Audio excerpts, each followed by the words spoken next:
welcome back. For fuck's sake. Whoa, that was a weird break, cut, I guess, hard cut. That was Eric Nyquist chopping off my throwback intro. I don't know if anybody's ever heard of Gabe Kaplan. Anyway, thank you, Eric, for chiming in there. I'm back at long last.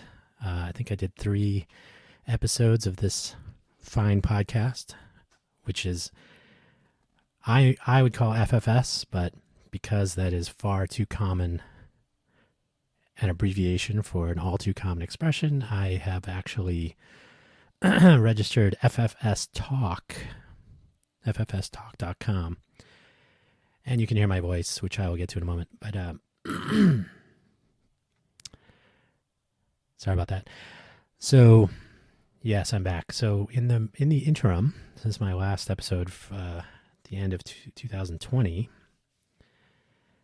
I have received both shots from Moderna because I was a volunteer at a vaccination pod. That will come up. I have read Delivering Happiness. I listened to Tony Shea read it in his voice, the late Tony Shea. My first episode was about the downtown project and the last mile. And I didn't want to pick on Tony himself because he had at that point just passed away because of a house fire. But I have now, and I've read Kingdom of Happiness, which was by Amy Groth, about sort of being a part of the project at some point. She was kind of an embedded reporter writing the story. I've got my allergies, as always, and I've got several weeks of another podcast that I've been doing with, of all people, my mom. Before you chuckle out loud, my mother has been a podcaster for several years. And I had a podcast long before that called Radio Sunnyvale. So somewhere towards maybe before Thanksgiving, sometime October-ish 2020, she said, hey, we should do a podcast. Why not? So we finally kicked that off. And I think it's been, we just did our 14th episode, which has been posted. And it is called HugoFloss. Why? Because it sounds like a German clothing brand. It sounds like the expression that I use when I'm helping people pronounce my name, which also sounds like the brand. I don't want to give them too much credit because the times we live in. But I was inspired somewhat as well by a YouTube channel called Mental Floss, which I've enjoyed. So HugoFloss sounded interesting. It was available as a .co domain name. So there are 14 episodes that you can chime in on. The most recent one was actually interesting. We talked about the Casa Nunzia project, which I will no doubt be covering in great detail as things unfold. Suffice to say, it is aimed at smart home technologies, but with a twist, because everybody's making smart speakers and all that, smart lights, smart plugs, home networking. But it's usually for the masses and not for those who really need the technology. So I'll plant the seed here. One year ago, January 23rd, I think it was, I had a second chat. The first chat was 1 year before that, whilst at the KBIS Kitchen and Bath Industry Show, which was here in Las Vegas, where I am. The person is in charge of, I'm not using his exact title, but it's essentially special needs housing with the Veterans Administration. So, inspired by Casa Jasmina, which was to be found through a door in a meeting room at the Officine Arduino in Torino, founded by Davide Gomba and two other people whose names escape me, but I'll be more precise when we get to that point. So Casa Jasmina was a hackable apartment. Think of Casa Nunzia as the infrastructure to make hackable workspaces wherein we can try and iterate through a co-creation process for smart home technologies developed and improved for people who really need them.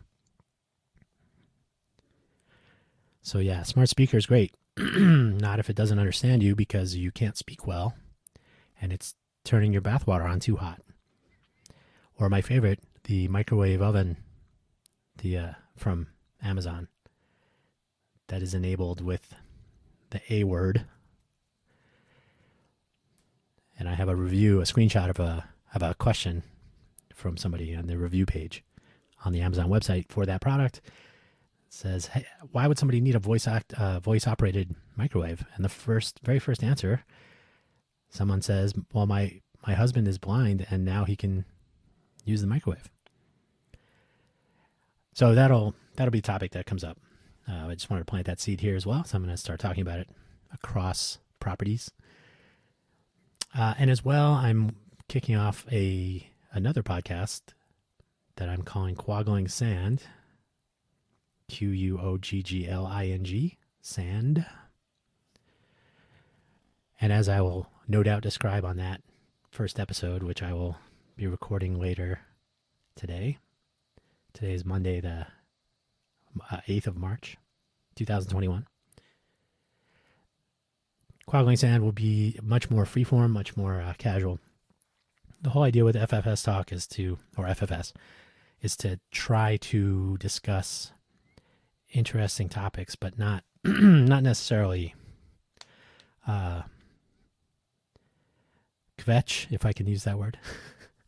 Despite the title, FFS, yes, but it's more of a like, okay, how can we fix this, or what can we do about it, or what can we even start to talk about to go down that path. So along the way, I've past couple months, I've spent more time listening to or watching solo productions. There's one, it's called Robservations by Robert Meyer Burnett. He's very into film, movies, production, editing, and he does a look into the camera YouTube show with a lot of live chatting. He streams live, a lot of chats and a lot of letters that he reads, long form letters, very long form sometimes. And I find it interesting that he is very passionate about the topic, movies. And he basically follows the topic. He goes off a little bit on some political or some current events related. There was I think he did some commentary on the Dr. Seuss stuff. And, well, anyway. So between that, there are some other shows that are two-person. Red Letter Media, if we want to stick with movies. I do enjoy their show a little bit. There are shows like, what's his name? Willems? I'm forgetting his first name. Also does movies, so this is all movie related, I guess. Because people like to look into a camera on YouTube and just start talking about movies and reviewing them or commenting on them. So, but the theme is always like, here's a topic I'm passionate about, and I'm going to tell you my opinion about it, and they include clips. And it's very interesting if you are into the movies that they're talking about. I find that there's a little bit too much bickering across channels, but that's a whole other story. Jeremy Johns is another one.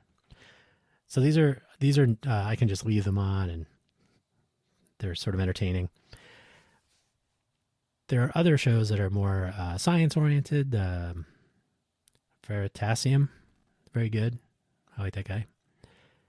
Anyway, I could give you my entire YouTube channel subscription list at some point if you like.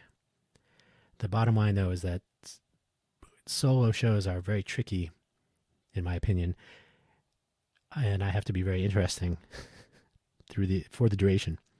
And I found doing the show with my mom, which is a just a quote right there. But we actually have, back and forth discussion. And as it happens, my mom is a kitchen designer. She's done ADA, or Americans with Disabilities Act, kitchens and bathrooms and other spaces designs for a long time. And so our discussions about that topic specifically over the years, I think I first pondered this about 4 years ago. I said, hey, you could take all the stuff you've been doing with ADA and bring it to this notion of co-creation. And a visit to the Eureka Park at CES with all the startups, all the small booths with the founders and the true believers, as opposed to the brightly lighted, and maybe overdone, loud, huge booths of the main halls. Eureka Park is where people are making stuff. The main halls is where they're selling stuff. So can we enable the people making stuff that want to do assistive technologies, life-improving, life-changing technologies, bring them into the mix, have them collaborate or at least interoperate with the people that really matter, which is the users, which is maybe a user who can't speak or can't completely manipulate controls or buttons or switches or valves or whatever. So, excuse me. So her background is geared very specifically towards the living space, and mine is more towards the makers and co-creation and the nerdy side. So our discussions have been somewhat topical about vaccinations and the weather. They're a little bit more interesting than that. But now that we've kind of cracked the seal on getting the Casa Nunzia project actually up and running, it's been interesting. So the point, though, is that when you're having a conversation, you can actually advance the cause, so to speak. And we actually have had one guest on so far. We're trying to enable more guests. And now, lo and behold, the world has discovered, thanks to the brilliance that is Clubhouse. Pardon me while I vomit a little bit in my mouth. Suddenly the world has discovered the possibilities of podcasting, which I've never really liked the name. I've mentioned that before, but it is what it is for now. So, but media production of them for and by the masses. So drop-in podcasting or whatever they want to call that. And I will add that my voice is absolutely arguing with me right now. You can hear it's getting worse.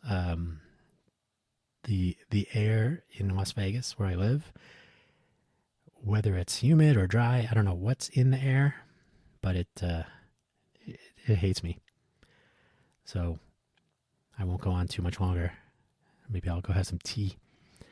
But anyway, so the idea with this podcast or show, I guess, with QuogglingSand to a less structured extent, HugoFloss, and then there will be other media, whether it's audio or video plus audio for the Casa Nunzia project and other things that I'm working on. The idea is to not to get into pundit fights or anything, but have points of view that we can discuss and advance the causes of, say, enabling and encouraging the ideation, innovation, and implementation of technologies that will help people who need them. I didn't just make that up, but anyway. So my goal, as we return to the production of the show, is to proactively engage with potential guests and move to a live streaming format. I don't really like to do. I've done YouTube live streams and I've done just regular YouTube video, looking at the camera and talking, and everybody's done Zoom calls at this point, and that's not the goal, but it's not not out of the question, but the audio format is easier. It's less setup. It's less. I think the expectations are probably lower as far as, nobody's going to argue about the quality of a microphone or the lighting, which there is none. The background. Oh, the background image. Your door is open. Your whatever. So, the ability to do the live though and interact with people. I've looked at Discord. I'm actually really, really interested in a sort of self-hosted. So I'm looking at Jitsi, and that would also enable video. But anyway, so as as FFS returns to the air and as my voice does not, there will be a push to get some people interested in discussions. Until then, I will catch up a little bit on some topics. So revisit the Downtown Project now that I've read or listened to Delivering Happiness, which was somewhat telling. Still not in a way to diminish the person, but the implementation, I think, now that I've read or listened to the book, I'll just say read. But now that I've got that, I think some of that context, in hindsight, of course, makes a little bit more sense. So that's a topic. But the first episode I'm planning, after you've listened to this, you hopefully will see it posted, about vaccinations, because as I mentioned, I've received both the first and booster shots from Moderna's vaccination plan, their concoction. My second shot was on February 10th, so at this point on March 8th, I'm considered fully vaccinated, but then on the other hand, there will possibly be a new and improved booster shot for the variants of concern. But there are a couple of things to talk about there with the logistics that, as far as my observation at one point of distribution or point of dispensary. So there are a couple of things that are interesting. The take home really, though, is the scope and grandeur of the vaccination project. Executing at the speed at which it is probably not applauded enough in the media. I know there's some complaining. Probably got off to a rocky start without getting into the political. It was a substantially monumental undertaking. And so kudos to the almost certainly thousands of people that it took to get the vaccination possibility on deck, not to mention the volunteers, including myself, if I may. The National Guard, the various medical professionals. They've enlisted the help of all manner of medics and even veterinarians. The shot is very simple. I'll get into that in the actual episode, but for those who have not, it's extremely simple. It's an intramuscular. They pinch your upper arm and near your shoulder, jab it in there. The syringe matters, in my experience, as far as bruising, different types of syringe. But end of the day, it's been an interesting process to watch in the media, and then having been on site 5 days I was a CERT volunteer, Community Emergency Response Team. So it's a FEMA program. That's a whole nother topic of discussion, which will be another episode about what that really means and some things that I think could be done better. And at some point, I'd love to have a CERT program people to have a chat about some tools and ideas. But anyway, so vaccinations, Downtown Project, follow-up, the general notion of CERT. And by the way, with the ridiculous chaos that was various parts of Texas during the freeze, power failures, heating failures, unnecessary deaths, in my opinion, there's an entire infrastructure of volunteers that could have been mobilized, and I don't know if they were. The CERT program is there in Texas, And so I will no doubt refer back to the Houston floods from a couple of years ago. Some ideas I've been trying to push there. The opposite of smart cities. And so on. What else? There are Dr. Seuss books to talk about, surely. Mostly because I learned how to read thanks to Dr. Seuss books. There are internet things. I mentioned the Clubhouse idea, which I don't care for. There's social media, which I also don't care for. There are some projects I'm working on that are, well, hopefully they'll be interesting.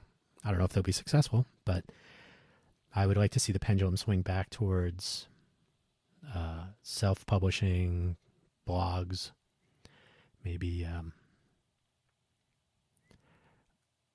less in the way of, let's say, excuse me, less in the way of Instagram, more in the way of Flickr, if I can use that comparison. So the stream of photos that you have no control over that can be reordered and placed with ads between them, and someone else deciding what you should and shouldn't see and whatnot. I'm not a huge fan. I have similar feelings about Twitter, but not quite as much. Not a huge fan. Obviously, Facebook is a mess. I've already killed off my WhatsApp account. So these will be things we can talk about. The use of self-hosted communication tools like the Matrix server, which I've been using Element. Not totally ready for prime time, but using tools that you can own yourself, open source, things you can control. I recently did a purge of software tools that I've been paying for over the years. LastPass, Feedly for RSS feed aggregation, Evernote. What else? Those are the big three. So I have a list, but the notion of taking back control of your... I have no problem paying for things. I switched from LastPass to Bitwarden. It's an open source platform. I will happily give them $10 for... Even if I don't continue with their hosting, I can self-host it. It's a nicely done tool. It does exactly what I needed. So that'll be an entire discussion as well. I actually have a list of show ideas, strangely enough, in my new Joplin note-taking application. They were in Evernote. I exported them. That's an adventure in itself, which you can talk about. So yeah, the welcome back. There are a host of things to talk about. I'm not a huge fan of, for me, just talking into a microphone. I don't want to be pontificating. I don't want to be complaining too much with just me. I'd rather have discussions. I'd rather ideally open them up to live interaction. Maybe drop in. The notion of the Clubhouse is not difficult to implement. So maybe the notion of drop-in discussions would be interesting. But anyway, I thank you for telling your friends to listen. I promise they'll get more interesting, especially if I can convince some people to come on and have chats. In the meantime, I hope you are staying safe, and I hope you are not listening to all this hype about going and throwing caution and masks to the wind. It really doesn't take much effort to wear the masks. I saw countless 70-plus-year-old people, wheelchair, walker, cane, not necessarily completely ambulatory on their own, going through the mild inconvenience of going to a pod to get their vaccination. They all said the same thing. I would rather do this than get the virus, or there were people that had the virus. They all said the same thing. This is easy. It's better than the alternative. So hopefully we will en masse adopt that attitude and stop being so high on the list of overachievement when it comes to cases, case fatalities, and whatnot. So I will leave on that note. Please continue to do all the things and listen to podcasts and watch YouTube videos in the meantime. Check out HugoFloss on Anchor. Self-hosting, again, will be the word of the day. So my to-do list, it does include getting our websites. So that's QuogglingSand, this site, FFS Talk, and then the HugoFloss website to publish RSS feeds, and then ideally schema.org compliant, human readable and machine readable feeds, which is an entirely different topic that we can talk about at some point. So again, thank you. Looking forward to many more episodes into the future. Have a good day. Ciao.